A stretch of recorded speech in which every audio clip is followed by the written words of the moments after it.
Good afternoon, good evening to each and everyone, especially those at the other side of the world. Again, there is no time and space between us, there is only this present moment, anywhere one. Today it's gonna be brief, and diary entry number 1093. Oh Jesus, shield me with your mercy and also judge me leniently, or else your justice may rightly damn me. O Jesus, protektahan mo ako ng iyong awa at hatulan mo rin ako ng mahinahon. Kung hindi, baka tama lamang na isumpa ako ng iyong katarungan. Okay, very short and sweet. Faustina only wanted her to be shielded. So parang siguro may mga unwritten na siya dito. No? I think we need to read between the lines. Parang inihingi lang ni Faustina yung protektahan siya, shield me with your mercy. Dahil sa kanyang mga kasalanan. No? Marami siguro siyang mga nagawang kasalanan that she thinks she is not worthy of receiving Jesus. And so to continue receiving the Lord Jesus in the form of the host, she prayed for activating or enabling the shield of mercy. Siyempre tayo, pag may kasalanan tayo, alam natin meron niyang kaparusahan. And Faustina's asking to judge her leniently, yung magaan lang ba? Pero we cannot demand such to Jesus kasi talagang depende, no? Siguro kung kasalanan natin ay puros mga daily venial sins lang, no? Nagagalit ka lang, sermon ka lang, sermon. Pinakamalubha mo sa isang araw ay yung nagtas ka ng boses. Venial sins yung mga yan. Pero, pag-uusga, syempre, magaan lang naman. So, Lord, gaan lang naman itong mga ginawa ko. Eh, baka naman pwede, parusa nito. Eh, magaan din lang. Kasi it was Faustina talking here. Naman natin, ano na lang ba naman nakukunit yung mga kasalanan. Sarap natin, Panginoon, are only minor things. Because she's treading the path towards perfection na. The Lord, kapag tayo ang Panginoon kapag tayo hinusgahan, very exact. I think I've said it already, very exact. So, ang mga kasalanan ni Faustina ay maliliit lang. Palagay ko hindi naman malalaki. Pero kung tayo nga rito, no? Dahil exact ang pagkwenta niya ng Panginoon sa mga kasalanan natin. Pati yung intention, kaya niyang alamin kung ano.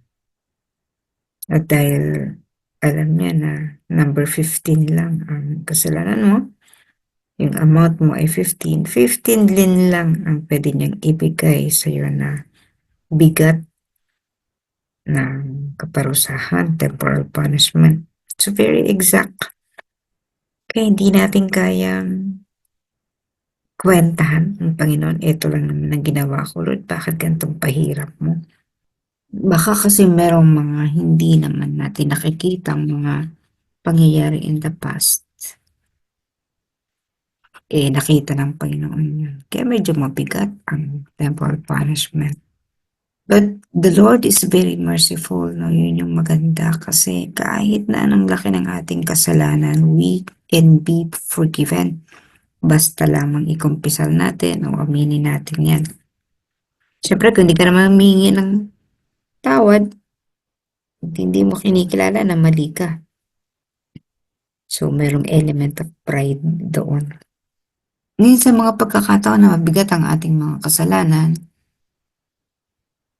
katulad ni Faustina, hilingin natin, Lord, shield me with your mercy.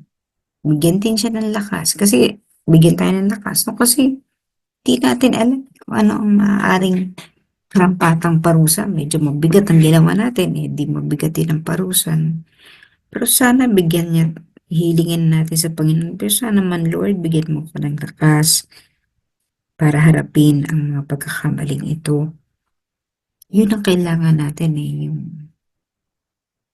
lakas. Kasi nga, dahil hindi natin nakikita ang mga bagay-bagay, mabigat na pala yung ginawa natin. Nagrereklamo pa tayo sa Panginoon, ba't nangyayari ito sa akin?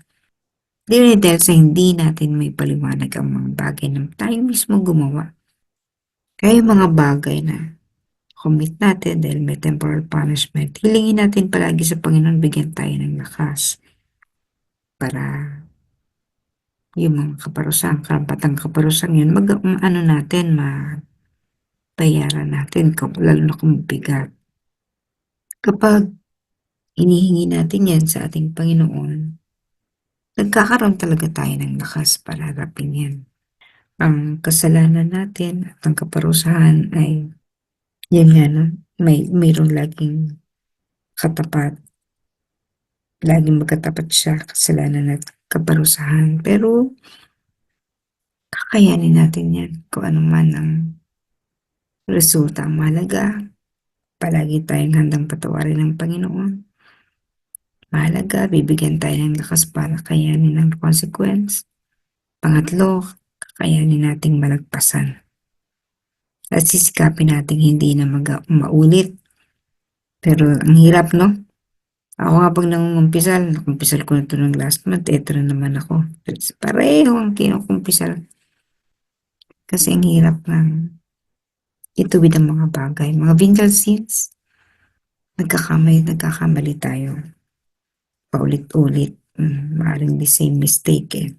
But then again, malagpasan sana natin at someday, no? Hindi na natin, yung mahalaga na babawas-bawasan yung degree. Kung parehong kasalanan, bawa pag sa taas ng boses, mahalaga naman eh, nagtutong down naman kayo paminsan-minsan. Ganun. At doon natin makikita that we are heading towards perfection. Kailangan talaga yun para sa ating perfection. Dahil ang inaasahan natin na buhay na walang hanggan, makakamtan lang natin yan kung malinis tayong haharap sa Panginoon. Today is the Transfiguration. Si Jesus, kitang-kita, nagniningning kasama si Elias, si Moses, because they have successfully passed all the tests while they are here on earth. Ganun din ang gusto natin, magningning tayo. Sapagkat kapag tayo'y nagniningning, mas marami tayong magagawa para sa ating kapwa at para sa paglilingkod, para sa pagliligtas ng ating kapwa. Again, yung pagniningning na yun ay sabihin na babawasan ang ating mga pagkakamali at pagkukulang. Hindi naman natin sinasabing walang-wala na, no? Pero we know that we are achieving greater light when we are already doing greater things than we used to do. Kahit na minsan tayo nagkakamali, halimbawa nga ay pagsusungit, no? Tayo na may humingi ng kapatawaran, pero ang dami na nating nagagawang mas mabuti. In such that kahit na tayo may mga nagagawang pagkakamali na o-offset ito sa pamamagitan ng marami nating bagay na ginagawang mabuti. So just keep on doing many good things. Kasi nga, pag nagkukwentaan na yan, malaki ang na-offset. Dahil kahit na nagkakasala tayo, ang dami naman nating ginagawang kabutihan. So mas marami yung liwanag nating nakakamtan. Kaya nagiging magical din ang mga bagay for us.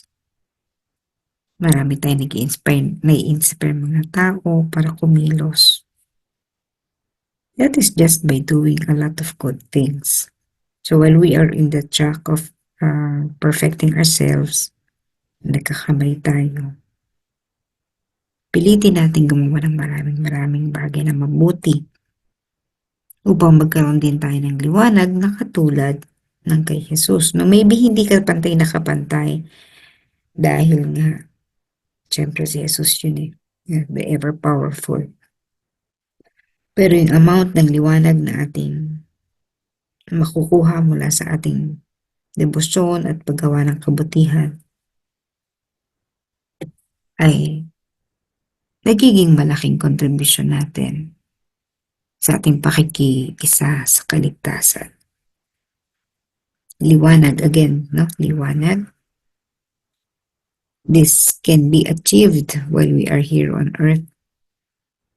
And that is just by doing a lot of good things. Kahit yung mga sinasabing corporal works of mercy or one work of mercy a day, malaking bagay para sa pagpapataw sa atin ng mas maraming liwanag.